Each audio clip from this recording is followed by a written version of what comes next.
সালাম TV, the solution for humanity। ৫ নম্বর প্রশ্ন বলছেন সালামের পরে ওয়ালাইকুম সালাম। রাসূলুল্লাহ এশা পড়ে রাতের 1/3 অংশ কাটানোর পর, এশা পড়ে রাতের 1/3 অংশ কাটানোর পর আবার কিভাবে তাহাজ্জুদ রাতের 2য় অংশে কাটাতেন? তাহলে তো এশা প্লাস তাহাজ্জুদেই রাত শেষ হয়ে যায়। আমি সুন্নাহ অনুযায়ী জীবন গড়তে প্রশ্নটি করেছি। এ ভাই আসলে বুঝেছেন যে নবী সাল্লাল্লাহু আলাইহি ওয়াসাল্লাম এশার সালাত পড়তেন রাতের 3য় অংশ যাওয়ার পরে, তাহলে 3 ভাগের 1 ভাগ চলে গেল। আর নবী সাল্লাল্লাহু আলাইহি ওয়াসাল্লাম রাতের 3 ভাগের 2 ভাগ তাহাজ্জুদ পড়তেন, তাহলে তো যখন 3 ভাগের 1 ভাগ চলে গেছে এশা পড়তে পড়তে, তাহলে তারপরে নবী সাল্লাল্লাহু আলাইহি ওয়াসাল্লাম কি করেছেন? তাহাজ্জুদ শুরু করে দিয়েছেন। তো সারা রাত জেগে আছেন, তো নবী সাল্লাল্লাহু আলাইহি ওয়াসাল্লাম ঘুমাইতেন না? এটা হচ্ছে সংশয়। এমনটা কি তিনি ভুল বুঝেছেন। আসলে নবী সাল্লাল্লাহু আলাইহি ওয়াসাল্লাম যে হাদিস আছে যে এশার সালাতের সময় 2 রকম হাদিস আছে। এক হাদিস আছে এলা নিসফিল লাইল, অর্ধেক রাত পর্যন্ত। আর এক হাদিস আছে রাতের 3 ভাগের 1 ভাগ পর্যন্ত। রাতকে 3 ভাগের 1 ভাগ করেন, আর এশার সালাতের সময় হচ্ছে রাতের 3য় অংশ পর্যন্ত, এটা ম্যাক্সিমাম।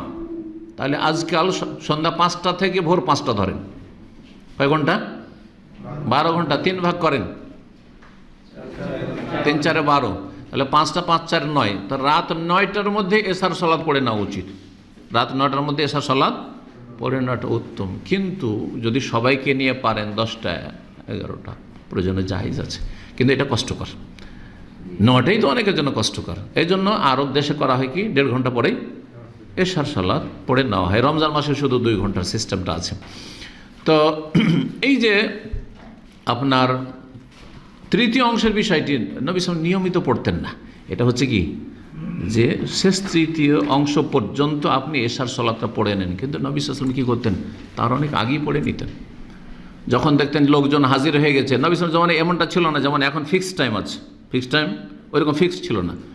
দেখতেন যে এখন লোকজন সব যারা মুসল্লি সাধারণত জমা হয়ে গেছে, আগে পড়ে আজ্জাল হাদিস আছে তাদের পড়ে নিতেন না। লোকজন আরও বাকি আছে, আসতে দেরি হচ্ছে, আচ্ছা আসুক, আর তারপরে পড়তেন। যেমন আমরা এই যে আমাদের বক্তব্য করি, লোকজন হাজির হয়ে গেছে 8টার সময় শুরু করে দিলাম, হাজির হয়নি 10-15 মিনিট লেট করে দিলাম, করছি না।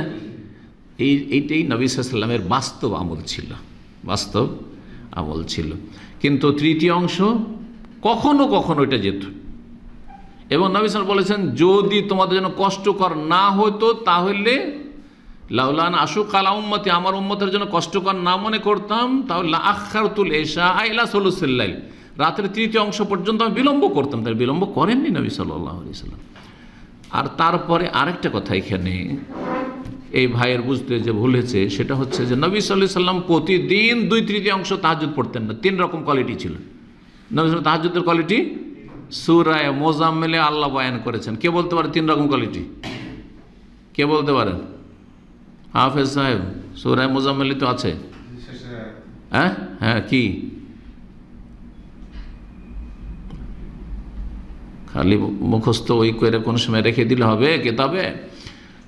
ইন্না রাব্বাকা ইয়ালামু আন্নাকা তাকুমু আদনা মিন সুলুসাইল লাইলি ওয়া নিসফাহু ওয়া সুলুসাহু। 3 রকম। একটা হচ্ছে 2/3 অংশ কখনো কখনো, তার মানে আজকালকার 8 ঘন্টা। আর কখনো নিসফাহু, অর্ধেক, তার মানে 6 ঘন্টা। আর কখনো কখনো 4 ঘন্টা, সুলুস 1/3 অংশ। 4 ঘন্টা থেকে নিয়ে 8 ঘন্টা। কোনো দিন 8 ঘন্টা পড়েন, কোনো দিন 6 ঘন্টা পড়েন, কোনো দিন 5 ঘন্টা, কোনো দিন 4 ঘন্টা। 4 ঘন্টার নিচে সাধারণত হয়তো না। রাসূলুল্লাহ সাল্লাল্লাহু আলাইহি ওয়াসাল্লামের ছোট রাতে আর একটু কম হতে পারে, তখন 1/3 অংশ কম হবে। এইভাবে 3 ভাগের 1 ভাগ, তারপরে 3 ভাগের 2 ভাগ, আর অর্ধেক। এই 3 রকম তাহাজ্জুদ রাসূলুল্লাহ সাল্লাল্লাহু আলাইহি ওয়াসাল্লাম পড়তেন। আরে অতগুলি না জেনে আপনি 1 ঘন্টা তো পড়েন। 1 ঘন্টা পড়ার লোক খুঁজে পাবো না। 1 ঘন্টা তাহাজ্জুদ পড়ার লোক খুঁজে পাওয়া মুশকিল, ইল্লা মাশাআল্লাহ। তাহলে কমপক্ষে শুরু তো করেন, আধা ঘন্টা দিয়ে শুরু করেন, 40 মিনিট দিয়ে শুরু করেন। যেমন তারাবি 8 রাকাত আধা ঘন্টায় শেষ করছেন, 20 রাকাত যারা 1 ঘন্টায় শেষ করছেন, আধা ঘন্টায় যারা বা 40 মিনিটে যারা তারাবি 20 রাকাত শুরু করে, তাদের তো সলাতই হয় না, ওইভাবে সলাত হয় না। জি।